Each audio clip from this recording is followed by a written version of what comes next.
sekalian, hari ini kita akan melanjutkan pembelajaran kita. Perkenalkan, Miss adalah Miss Elizabeth Sinaga yang akan membawakan pembelajaran IPA di SMP Katolik Tami. Sebelum memulai pembelajaran, ada baiknya kita awali dengan doa. Berdoa dimulai. Berdoa selesai. Oke, pada pertemuan ini kita lanjutkan bab yang kemarin itu.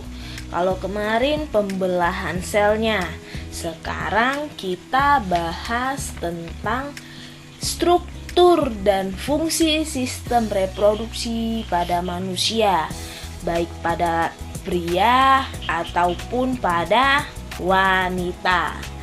Jadi sekarang anak-anakku, kita bahaslah dulu organ-organ reproduksi pada pria maupun wanita. Sekarang kita bahas dulu pada laki-laki. Apa-apa aja itu alat organ reproduksinya atau organ-organ reproduksi yang terdapat pada laki-laki.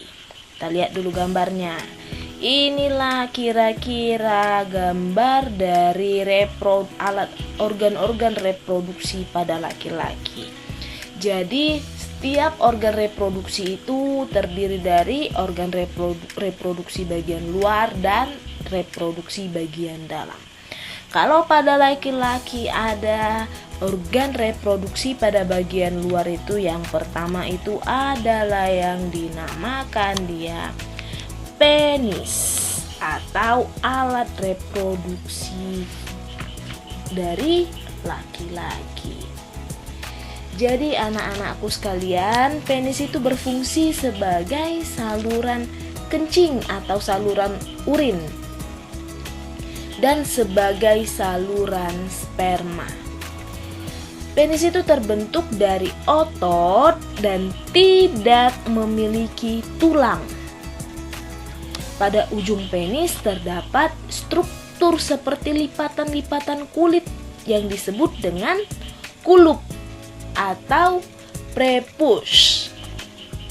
Kulup inilah yang dipotong pada saat seseorang kaitan, atau kalau pada umat muslim itu namanya sunatan. Kulit itulah. Jadi bukan dibelah gitu ya, tapi sikit aja kulit itu yang diambil gitu. Oke, jadi kalau dengar sunatan bukan berarti penisnya dipotong separuh atau gimana ya, tapi hanya sedikit pada bagian kulit itu yang dipotong. Oke, sekarang kita lanjutkan yang kedua. Organ luarnya itu ada yang dinamakan dengan skrotum. Apa ini skrotum ini? Skrotum ini adalah kantong yang terlihat pada lipatan kulit, ya kan? Ini dia gambarnya. Kantong yang terlihat pada lipatan kulit, ya kan? Terdapat 2 pasang testis atau buah jakar pada skrotum tersebut. Skrotum ini berfungsi untuk menjaga suhu testis agar sesuai dengan untuk reproduksi sperma, agar baik proses reproduksi spermamu. Itulah fungsi dari skrotum tadi, menjaga suhunya supaya tetap stabil, kira-kira gitu. Terus sekarang pada bagian dalam, alat reproduksi pada bagian dalam pada pria, oke? Selanjutnya itu adalah yang dinamakan testis. Testis ini adalah organ reproduksi yang berbentuk bulat telur. Jumlahnya itu biasanya 1 pasang. Oke, yang terdapat di dalam skrotum.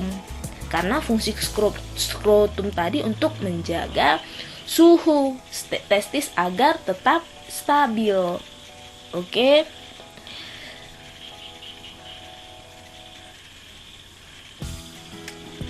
pada usia 13 sampai 14 tahun, testis akan memproduksi sperma atau hormon sel kelamin jantan atau yang disebut dengan hormon testosteron yang lebih banyak gitu. Disitulah makanya disebut masa pubertas atau sering mengalami yang namanya mimpi basah. Selanjutnya adalah yang dinamakan dengan saluran sperma. Saluran sperma ini nakku ada 3 bagian. Apa-apa aja itu Miss? Kita lihat. Yang pertama bagian dari saluran sperma ini ada yang namanya epididymis. Epididymis ini saluran bagian luar dari testis. Ya kan? Bagian luar ini dia gambarnya kira-kira.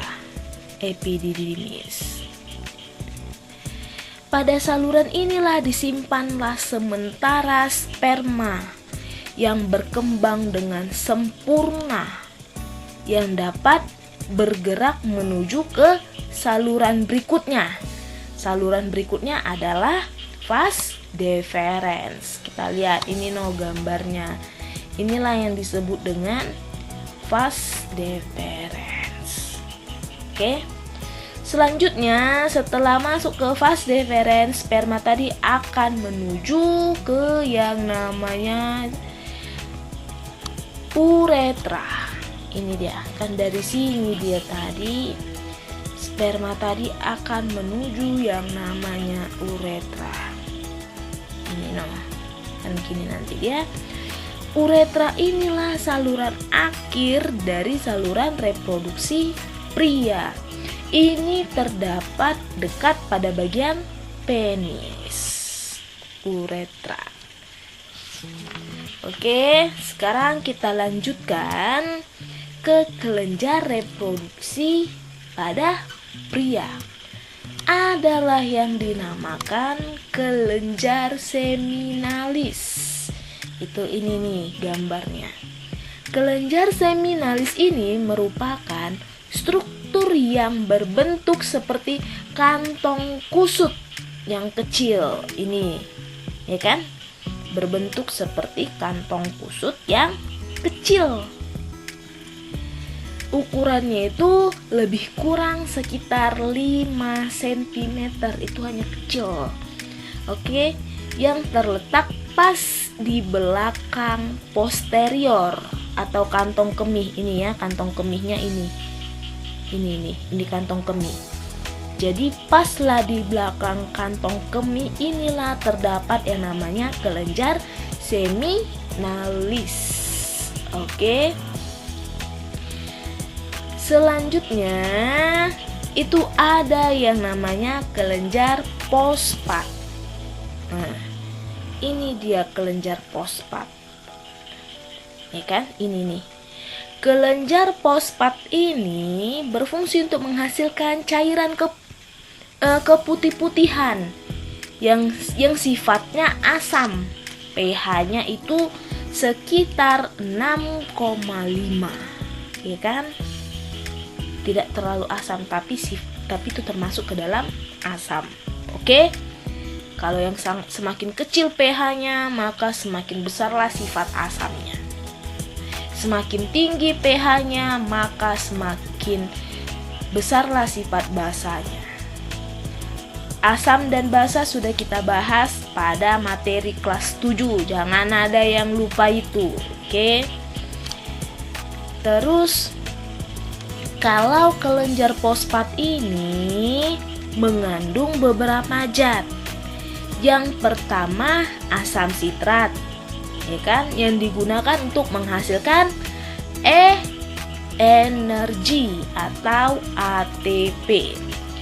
Selanjutnya menghasilkan beberapa enzim seperti enzim pepsinogen, lisozim, dan amilase.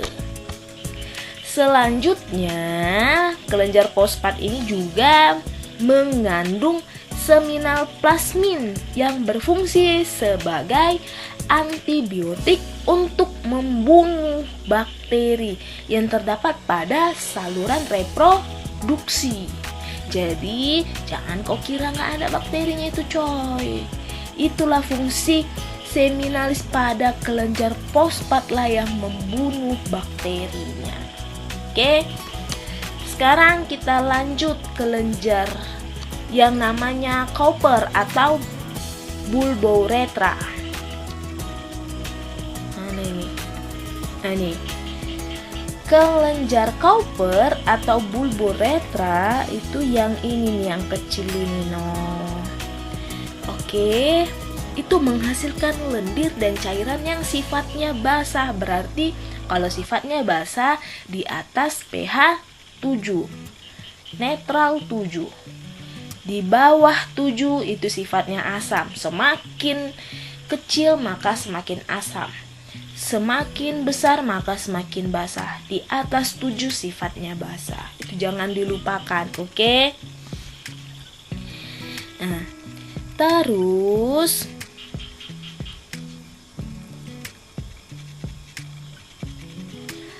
kelenjar Cowper ini disebut sebagai kelenjar semen atau memiliki cairan mani, yang artinya kelenjar semen. Sampaikan apabila ada yang kurang dipahami, silahkan tanya langsung lewat grup kelas kita. Dan yang kedua, harap tugas yang sudah disampaikan, baik itu kuis ataupun tugas secara lisan, harus dikerjakan. Untuk tugas yang secara lisan dibuat di tugas, dan kuis itu bisa dikerjakan langsung. Oke, dan selanjutnya seperti biasa, Miss meminta ada 3 jenis buku. Yang pertama buku catatan, yang kedua buku latihan atau buku tugas. Oke, hanya 2 buku aja, buku catatan dan buku tugas. Sekian dari Miss Elizabeth, sampai jumpa, salam sehat.